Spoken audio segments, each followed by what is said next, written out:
Hey, what's up guys, Klein here. So for today, we're gonna revisit the Red Hybrid deck.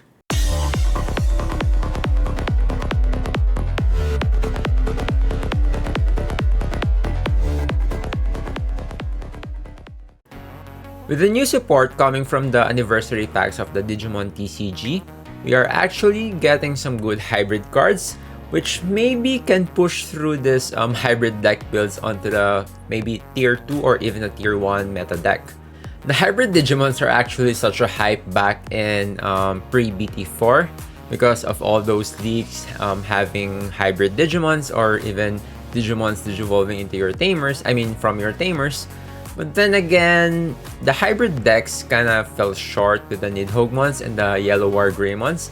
And maybe this incoming support would actually be beneficial. Would actually make the hybrid decks viable.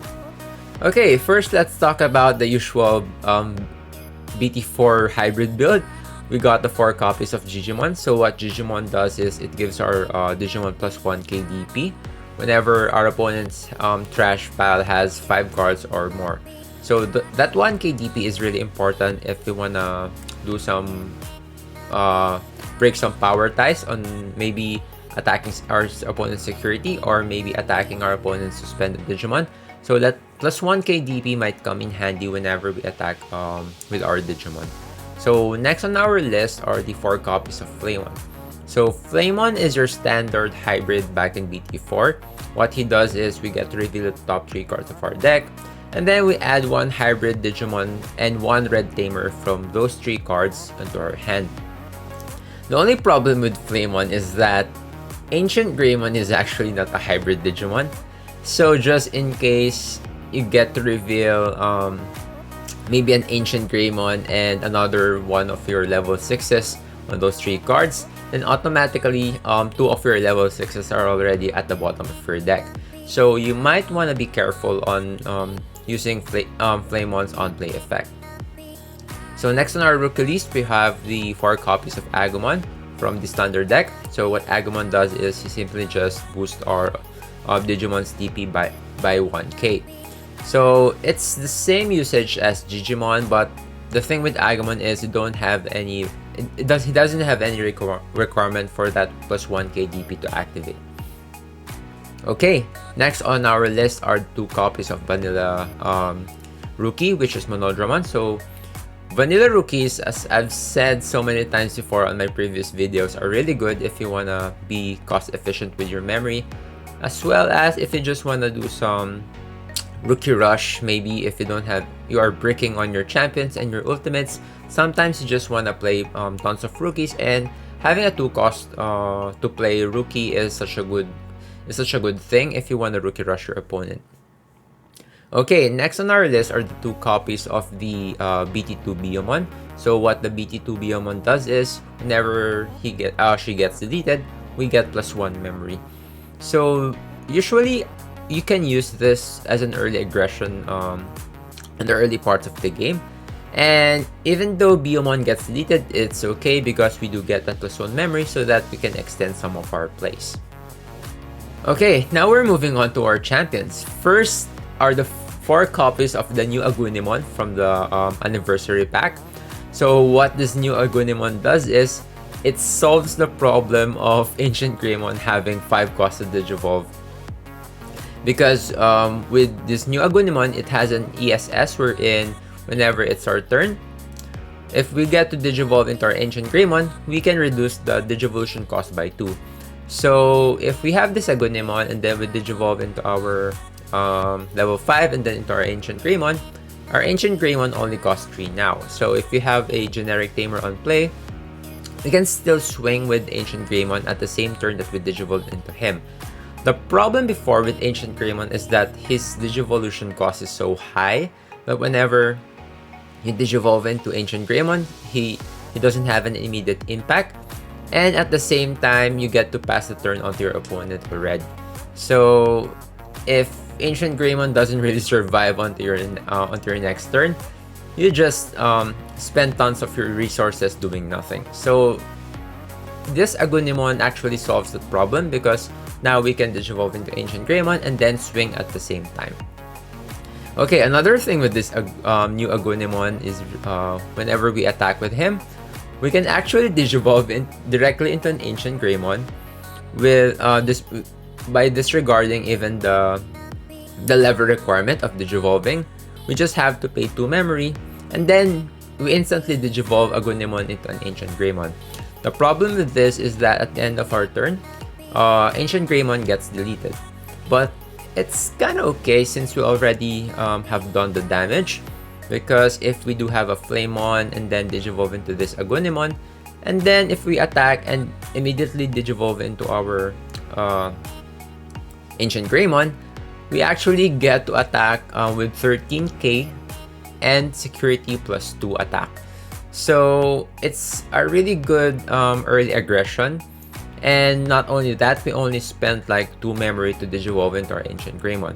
Another thing is that it's quite okay to delete your Ancient Greymon at the end of your turn, because Ancient Greymon has this on deletion effect wherein if he gets deleted, we can play a level 4 or below hybrid Digimon. So even though we are deleting our body with Ancient Greymon, we get to replace him with another hybrid Digimon at the same time. Okay, now moving on, we have the BT4 Agunimon. So the BT4 Agunimon is not really super impactful at the early parts of the game, but he is really useful whenever you just want to close a game. With yellow being dominant on the meta, most probably your board would be wiped every turn. So having this Agunimon is really good because you can just play your Tamer and then do some sneaky attacks or even some sneaky finishers with your Agunimon. So since your opponent most probably can't delete a Tamer unless he digivolves into an Omnimon Dwarf Defeat, then you can digivolve that Tamer and then attack with Agunimon on your next turn. So Agunimon can really close out the game, just in case you don't have any other Digimons on the field. Okay, next on our list are the new BT5 blockers for red. We got Monochromon. So Monochromon is good because not only it has a blocker ability, it only costs 1 to digivolve. So if you wanna just turbo digivolve into your level 6s, then Monochromon will do a great job on that. Especially since most of our champions cost 2 to digivolve. So we might sometimes need that 1 cost to digivolve just to be memory efficient. Okay, now moving on to our level 5s. We have the 4 copies of the hybrid level 5, which is Aldamon.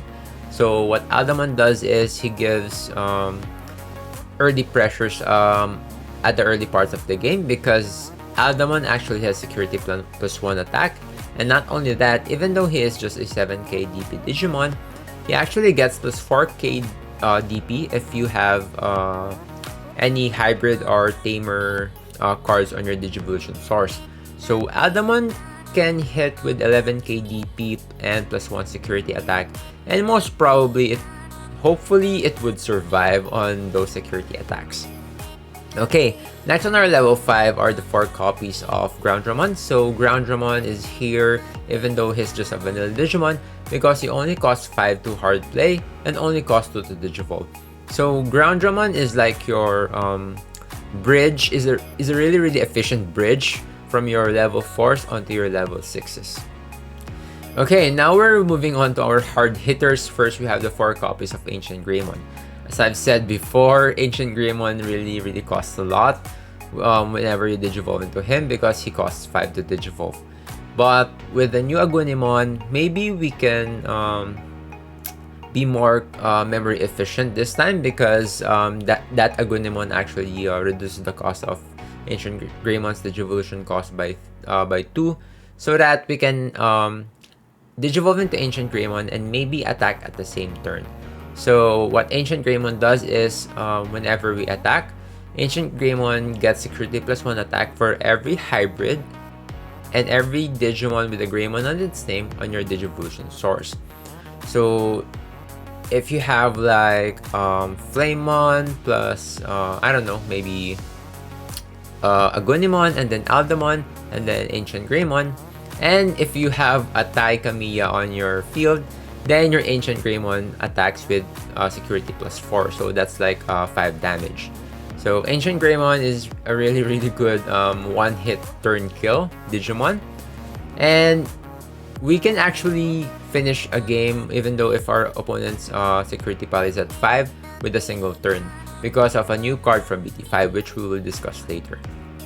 Okay, next on our level 6 list are the 3 copies of Blitz Greymon. So I chose Blitz Greymon as my secondary level 6 because he kinda helps us to slow down our opponent's level 6s. Because if our opponent goes first and he gets to digivolve into his or her level 6s, then we can digivolve into our Blitz Greymon and the digivolve our opponent's Digimon by 2. So it's like swinging the momentum back to your side with Blitz Greymon, and as a bonus, Blitz Greymon has piercing. Okay, moving on to our level 7s, so we have the new BT5 card, which is Omnimon Blitz. So what Omnimon does is, whenever we digivolve into Omnimon, it gains Blitz, and not only that, we can actually make our suspended Digimon unsuspended again, so that we can attack for the second time. So as I've said before, with Ancient Greymon having security +4 attack, that's 5 damage, and since most of the games your opponent will only have 5 security cards unless he's yellow and he recovers +1. And then after swinging with Ancient Greymon with 5 checks, we then digivolve him into Omnimon Blitz for the finisher. So Omnimon Blitz is such a good card if you just want to close out the game really fast. Okay, now we're done with our Digimons. Let's talk about our option cards. We have the standard 4 copies of Gaia Force. So as I've said on my previous all of my previous red deck reviews, we always want Gaia Force on our deck. Not only it's a hard removal, maybe yes it costs 8 and it's kinda costly if you wanna hard play Gaia Force. But the thing is, if it gets activated, I mean, if your opponent gets security check your Gaia Force from your security pile, you can play it for free. So Gaia Force is a really clutch card whenever you just want to remove a really threatening Digimon on your opponent's side. Okay, next on my option card list is the single copy of Transcendent Sword. So Transcendent Sword is a new card from BT5. It's kind of like Gaia Force, but the thing is, it only deletes 11k DP or less Digimon. But if we have Blitz Greymon or Ancient Greymon or any Greymon on the field, then our Transcendent Sword can delete up to 15k DP or below Digimon.